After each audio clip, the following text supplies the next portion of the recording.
ನಮ್ಮ ರಾಜ್ಯದ ಕೋಶಾಧ್ಯಕ್ಷರು ಅಂದರೆ ಖಜಾಂಚಿಗಳಾದಂತಹ ಶ್ರೀ ಟಿ ನರಸಿಂಹಸ್ವಾಮಿ ಅವರು ಸಭೆಯನ್ನುದ್ದೇಶಿಸಿ 2 ಮಾತು ಮಾತಾಡಬೇಕಂತ ಹೇಳಿ ಕೇಳ್ಕೊತಾ ಇದ್ದಾರೆ.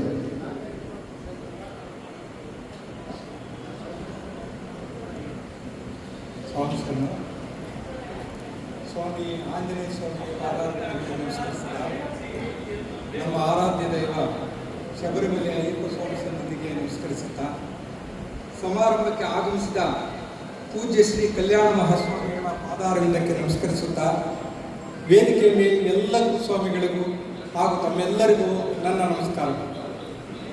ಈಗಾಗಲೇ ಶಬರಿಮಲೆ ಅಯ್ಯಪ್ಪ ಸೇವಾ ಸಮಾಜಂ ಅದರ ಸ್ಥಾಪನೆ, ಅದರ ಕಾರ್ಯವೈಖರಿಯನ್ನು ಸವಿಸ್ತಾರವಾಗಿ ನಮ್ಮ ಕಾರ್ಯದರ್ಶಿಗಳು, ಉಪಾಧ್ಯಕ್ಷರುಗಳು, ನಮ್ಮ ಸಂಘಟನಾ ಕಾರ್ಯದರ್ಶಿಗಳು ಹೇಳಿದ್ದಾರೆ. ಈ ಕಾರ್ಯಕ್ರಮಗಳೆಲ್ಲ ನಡೀಬೇಕಾದ್ರೆ ನಮಗೊಂದು ಮುಖ್ಯವಾದ ಅಂಶ ಬೇಕು, ನಮಗೆ ಜನ ಬೇಕು, ಮತ್ತು ಅದನ್ನು ನಡೆಸ್ಕೊಳ್ಳೋಕ್ಕೆ ಒಂಚೂರು ಹಣನೂ ಬೇಕಲ್ವಾ.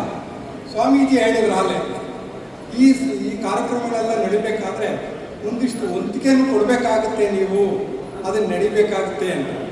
ಇದಕ್ಕೋಸ್ಕರವಾಗಿ ನಾವು ಸೇವಕನ್ನು ಎಲ್ಲ ಜಿಲ್ಲೆಗಳಲ್ಲೂ ಹೆಚ್ಚು ಜನರನ್ನಾಗಿ ಮಾಡಿಸ್ಬೇಕು. ಅದಕ್ಕೆ ನಿಗದಿಪಡಿಸಿದ ಹಣವನ್ನು ಕೊಟ್ಟರೆ ಅದನ್ನು ID ಕಾರ್ಡ್ ಕೊಡ್ತೇವೆ. ಆ ಹಣವನ್ನು ನಮಗೆ ಪೂರ ಸಂದಾಯ ಮಾಡಿದರೆ ಅದರ ಅರ್ಧ ಭಾಗ ಮತ್ತೆ ವಾಪಸ್ ಜಿಲ್ಲೆಗೆ ನಾವು ಕೊಡ್ತೇವೆ.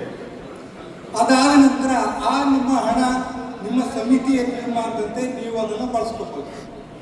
ಇನ್ನು ನಮಗೆ ಬಂದ ಹಣ, ಎಲ್ಲ ಜಿಲ್ಲೆಗಳಿಂದ ಬಂದ ಹಣವನ್ನು ID ಕಾರ್ಡ್ ಖರ್ಚು, ಯಾಕೆಂದರೆ ನಿಮಗೆಲ್ಲ ಮನದಟ್ಟು ಮಾಡಬೇಕಲ್ಲ. ಹಣ ಬಂದಾಗ ಏನು 1500 ಕೊಟ್ಟಿಲ್ಲ ಅನ್ನೋ ಮನೋಭಾವ ಬರಬಾರ್ದು ಅಂತ ಈ ID ಕಾರ್ಡು ಖರ್ಚುಗಳು ಹಾಗೂ ಆಫೀಸು ಮ್ಯಾನೇಜ್ಮೆಂಟು, ನಮ್ಮ ಶಬರಿಮಲೆಯಲ್ಲಿ ಸೇವಾ ಕೇಂದ್ರ ಇದೆ ಅದರ ನಿರ್ವಹಣೆ, ಈಗಾಗಲೇ ಹೇಳಿದರು 11 ಲಕ್ಷ ಮಂದಿ ನಮ್ಮ ಸೇವಾ ಕೇಂದ್ರಗಳಲ್ಲಿ ಅನ್ನ ಪ್ರಸಾದ ತಗೊಂಡ್ರು ಅಂತ. ಇದನ್ನು ಏರ್ಪಡಿಸ್ಬೇಕಾದ್ರೆ ಸ್ವಲ್ಪ ಹಣನೂ ಬೇಕು. ಆದರೆ ಈ ಬರೋ ID ಕಾರ್ಡಿಂದಲೇ ಅದೆಲ್ಲ ನಡೆಯುತ್ತೆ ಅಂತ ನಾವು ಹೇಳಿಲ್ಲ. ಕೆಲವು ದಾನಿಗಳು ಇದ್ದಾರೆ. ನಾವಿವತ್ತು ಪ್ರವಾಸ ಬಂದಿದ್ದೇವೆ. ಯಾವತ್ತು ಈ ಸಮಾಜಂ ಹಣದಿಂದ ಪ್ರವಾಸ ಭತ್ಯೆ ಆಗಲಿ TIDA ಒಂದು ಚೂರು ಇದುವರೆಗೂ ನಾವು ಬಳಸಿಲ್ಲ. ಕೆಲವು ಮಹಿಳೆಯರಿದ್ದಾರೆ. ನಮ್ಮ ಸಂಸ್ಥಾಪಕ ಅಧ್ಯಕ್ಷರು, ರಾಷ್ಟ್ರಾಧ್ಯಕ್ಷರು TB ಶೇಖರ್ಜಿ, ನಮ್ಮ ಜಯರಾಮ್ಜಿ, ಬೆಂಗಳೂರಿನ ಕೃಷ್ಣಪ್ಪ ಅವರು, ಚಿತ್ರದುರ್ಗದ ಶರಣಕುಮಾರು, ಹುಬ್ಬಳ್ಳಿ ವಾಮನ್ ನಾಯಕರು, ಹಿಂಗೆ ಅನೇಕ ದಾನಿಗಳು ಇದಕ್ಕೆ ಸಹಾಯ ಮಾಡ್ತಾ ಬಂದಿದ್ದಾರೆ. ಇಲ್ಲದೆ ನಾವೆಲ್ಲನೂ ಹೋಗಿ ಇಡೀ ಕರ್ನಾಟಕದಾದ್ಯಂತ ಸುಮಾರು ಬಾರಿ ಪ್ರವಾಸ ಮಾಡಿ ಇದನ್ನು ಸಂಘಟನೆ ಮಾಡಿರೋದು. ವಾರಗಳ ಹಿಂದೆ ನಮ್ಮ ಗಡಿ ಭಾಗದ ಚಾಮರಾಜನಗರದ ಜಿಲ್ಲೆ ಘಟಕ ಸ್ಥಾಪನೆ ಆಯಿತು. ಅದಾದ ನಂತರ ಇದು ಆಗಬೇಕಾದ್ರೆ ಮುಖ್ಯ ಕಾರಣ ನಮ್ಮ ಇವರು ಸುರೇಶ್ ಸ್ವಾಮಿಗಳು. ಅವ್ರಿಗೂ ನಮಗೂ ಪರಿಚಯ ಇಲ್ಲ, ಅವರು ಇರಲಿಲ್ಲ.